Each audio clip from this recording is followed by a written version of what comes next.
Welcome to हैप्पीज world. मेरी आवाज सुनो।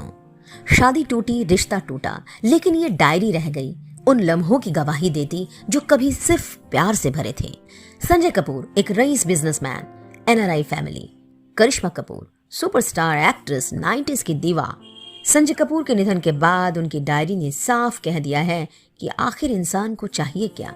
उनकी डायरी के पन्नों के कुछ अंश जहां साफ झलकता है कि संजय कपूर करिश्मा को कभी नहीं भूले। तलाक के बाद और प्रिया सचदेव से शादी होने के बाद भी संजय कपूर चले जाते हैं करिश्मा के घर, लेकिन नहीं मिल पाते। आज मैं फिर उस गली में चला गया जहां एक वक्त मेरा घर बसने वाला था। बांद्रा की उस चौड़ी सड़क के कोने पर वो बंगला अब वैसा ही है, बड़ा खूबसूरत मगर मेरे लिए अजनबी। गाड़ी दूर खड़ी कर दी, सोचा चुपचाप देख लो, शायद खिड़की से उसकी परछाई दिख जाए या वो बालकनी में बच्चों के साथ हंसती नजर आ जाए। दिल बेवकूफ है, जानता है कुछ नहीं बदलेगा, पर फिर भी उम्मीद की एक परत चिपकी रहती है सीने से। आज दरवाजा खुला, एक परछाई बाहर निकली, नजरों में वही ठहराव, वही चाल, पर मैं पलट गया। ना आवाज दी, ना मिलने की हिम्मत की, क्योंकि अब दोनों की जिंदगी में हम की कोई जगह नहीं बची। पर ये दिल है, हर बार कहता है एक बार दरवाजा खोलो करिश्मा। मैं कुछ नहीं कहूंगा, बस देख लूंगा एक बार।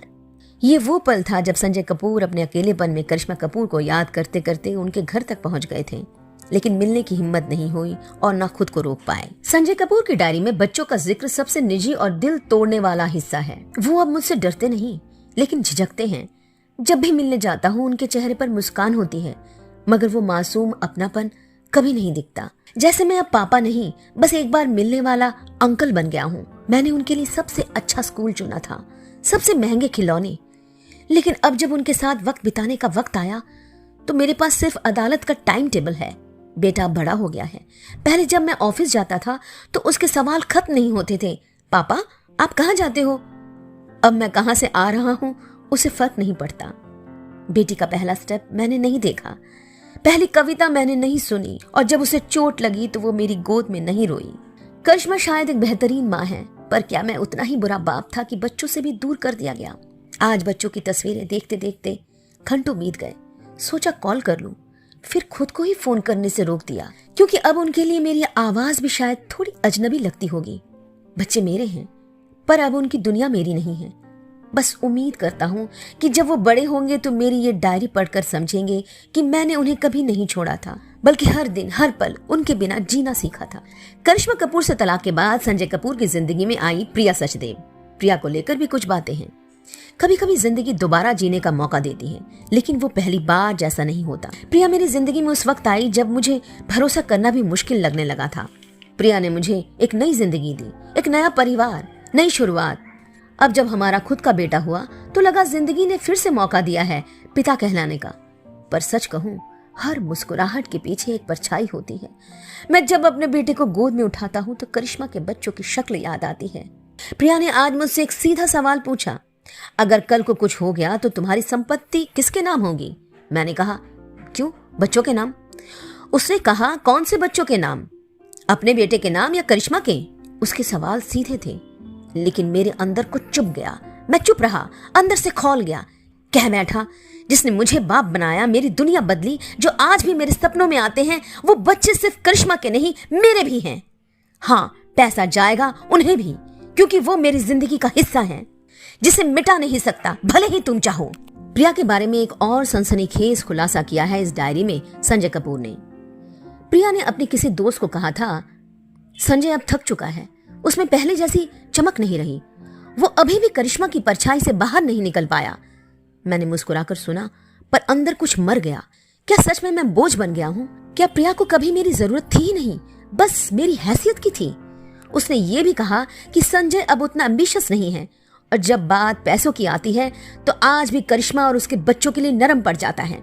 शायद वो सही है, या शायद वो समझना ही नहीं चाहती कि कुछ जख्म ऐसे होते हैं जो दिखते नहीं पर हर रोज रिश्ते हैं।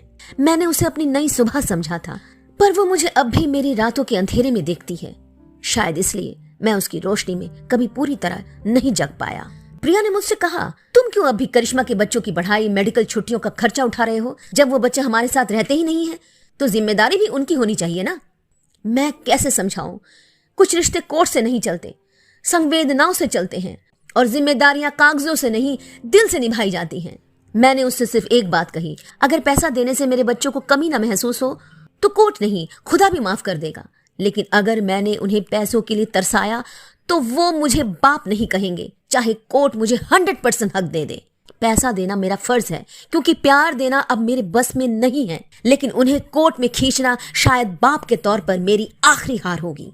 संजय कपूर लिखते हैं, मैंने कभी सोचा नहीं था कि करिश्मा कपूर मुझसे शादी करेगी। वो रैंप पर चलती थी और मैं उसे धड़कनों में महसूस करता था। हमारी शादी एक सपने जैसी थी, सितारों से सजी, खबरों से भरी। पर क्या प्यार सिर्फ बड़ी शादियों से निपटा है? कुछ सालों में ही सब बदलने लगा। उसकी दुनिया कैमरों की थी, मेरी खामोशी की। और फिर शुरू हुआ आरोपों का दौर। मैं उसके लिए अब्यूसिव था, कंट्रोलिंग था, और मैंने कहा उसने मुझसे शादी की मेरे पैसों के लिए। प्यार कोर्ट में गिरवी रखा गया और एक रिश्ता सिर्फ पेपर का कॉपी बन गया।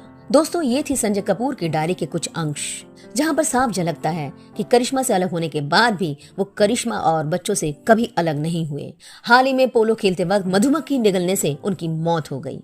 दोस्तों, आप क्या सोचते हैं इन डायरी के पन्नों के बारे में? जरूर कमेंट करके बताइएगा। शुक्रिया दोस्तों, आरपीज वर्ल्ड मेरी आवाज सुनो को सुनने के लिए। और हाँ, जाते जाते सब्सक्राइब करने के साथ साथ ऑल नोटिफिकेशन के लिए बेल आइकन दबाना ना भूलें, और पसंद आए तो शेयर करने के साथ साथ कमेंट भी कीजिए।